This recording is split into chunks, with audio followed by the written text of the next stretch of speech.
C'est un de mes potos qui a fait ça. Sauf que lui, il l'attache en bandoulière. Eh, je suis en mode schlag. Hein.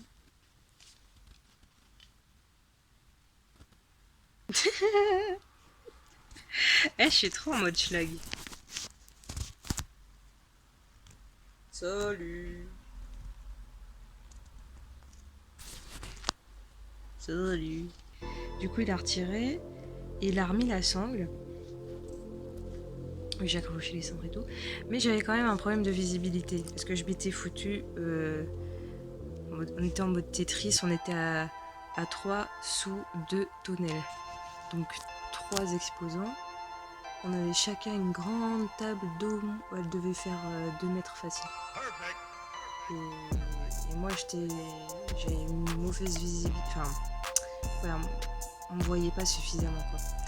Même avec mon roll-up que j'ai installé, que tu veux voir. Entre temps, il y a une association. Enfin, ce qui est cool. Peut-être pas forcément pour eux, mais pour moi oui.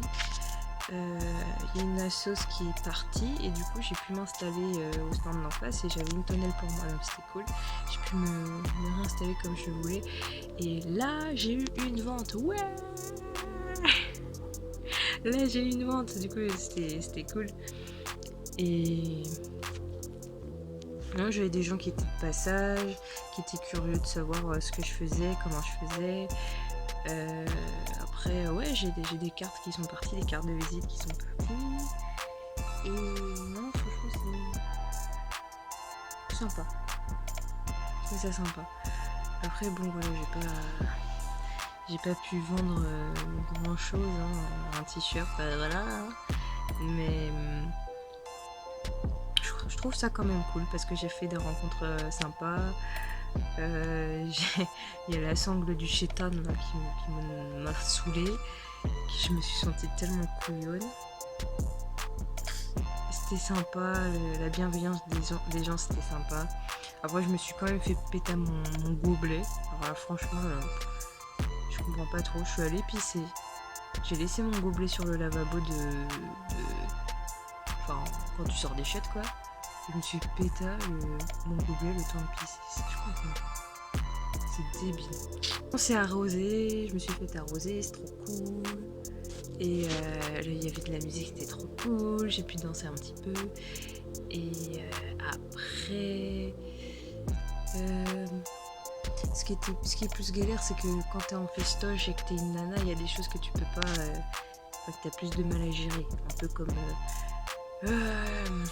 au niveau hygiène, ou quand t'as tes newfs, ou ouais, t'as ce genre de choses à gérer et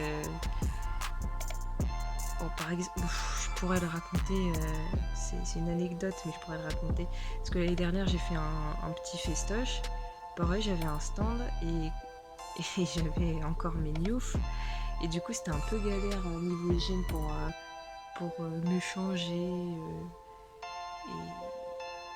Et franchement, j'avais trop galéré. Il faudrait faire des tutos comme ça, entre nanas, se donner des petits tips. Comment avoir une hygiène irréprochable quand on a ses newfs durant les festoches.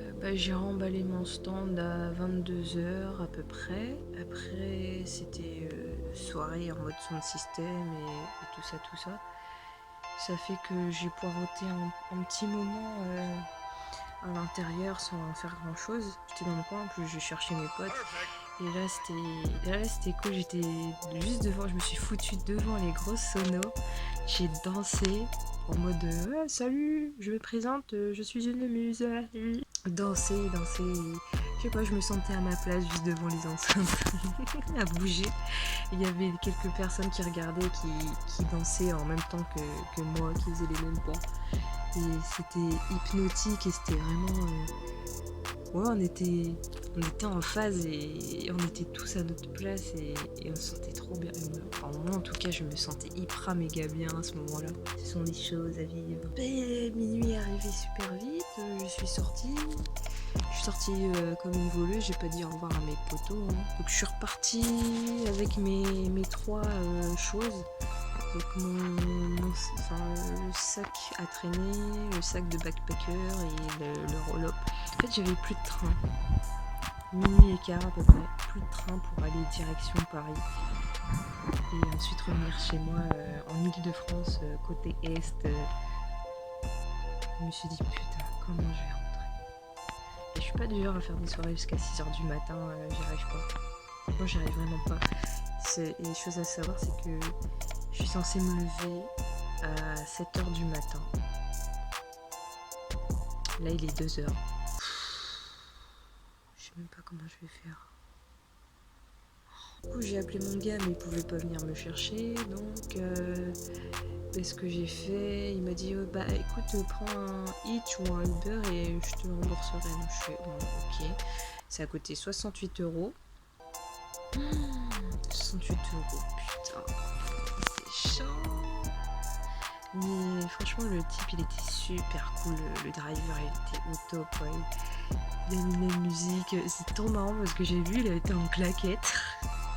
Ça m'a trop fait rire, le frère il était en claquette.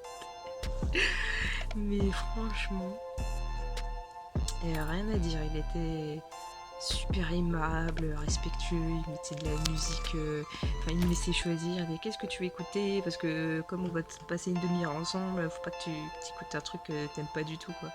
Il a mis du Lauryn Hill, il a mis Michael Jackson, il a mis, qu'est-ce qu'il a mis d'autre, quelques musiques africaines, et ça roulait, et puis on chantait ensemble.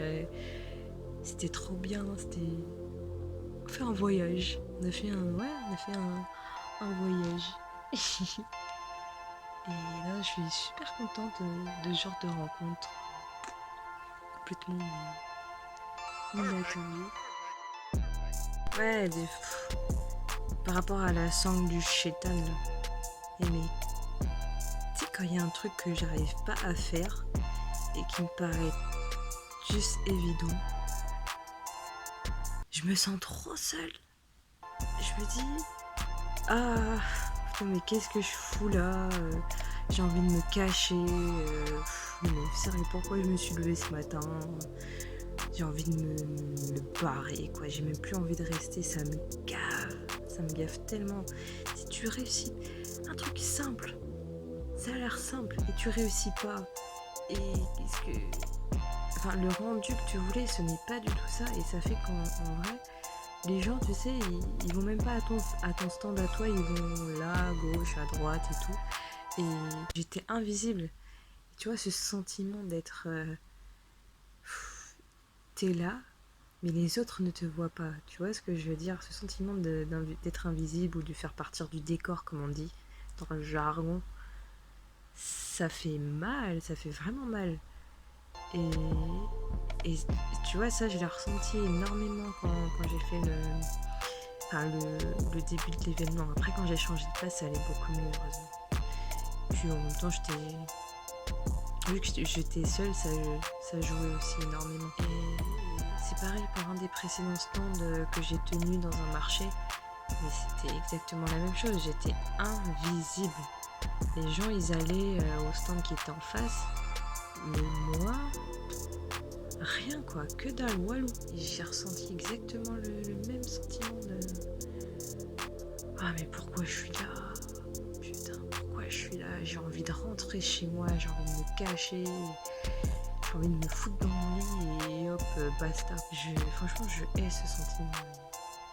Heureusement, mes potos sont venus après. T'es là, tu attends, rien de spécial. Tu souris, tu dis bonjour, les gens se baladent, ils disent oui, ouais. Je note, hein, mais il a pas pris ta carte non plus, quoi. Non mais gros, prends la carte.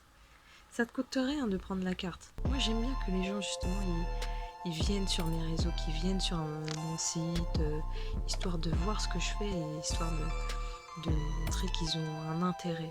C'est ça la clé, c'est l'intérêt. Mais quand ils sont là, ouais tu fais ci, ah c'est sympa, hein, hey, courage, ouais merci beaucoup.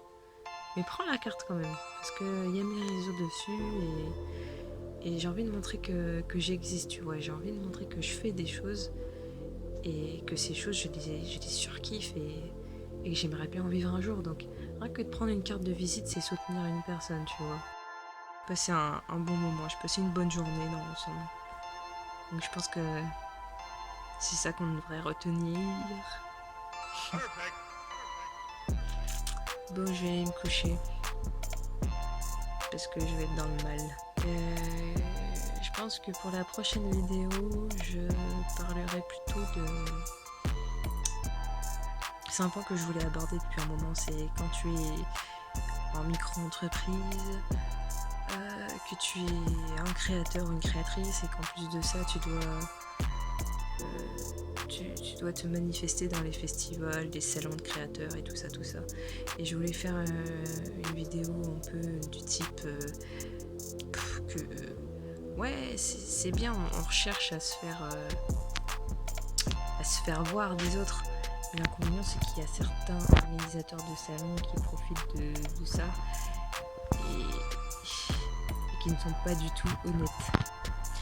Donc heureusement, là où j'étais, c'était super cool, nickel. Enfin, j'ai rien à dire. C'est pas des escrocs, quoi. Mais franchement, faut pas être désespéré au point de faire tout et n'importe quoi pour avoir une place dans un salon. Ton stand, tu vas le payer 100 balles. Franchement, faut pas abuser. Donc ouais, la prochaine vidéo, ce sera à ce sujet-là. Et je pense que je vais la faire un peu comme ça, en mode... je vais me filmer comme ça, un peu en mode vlog, entre guillemets. Juste histoire de vous raconter les mauvais côtés du bail, tu vois. À bientôt. Mais quand je me regarde dans la vidéo, j'en dirais trop, j'ai des grosses dents, mon frère.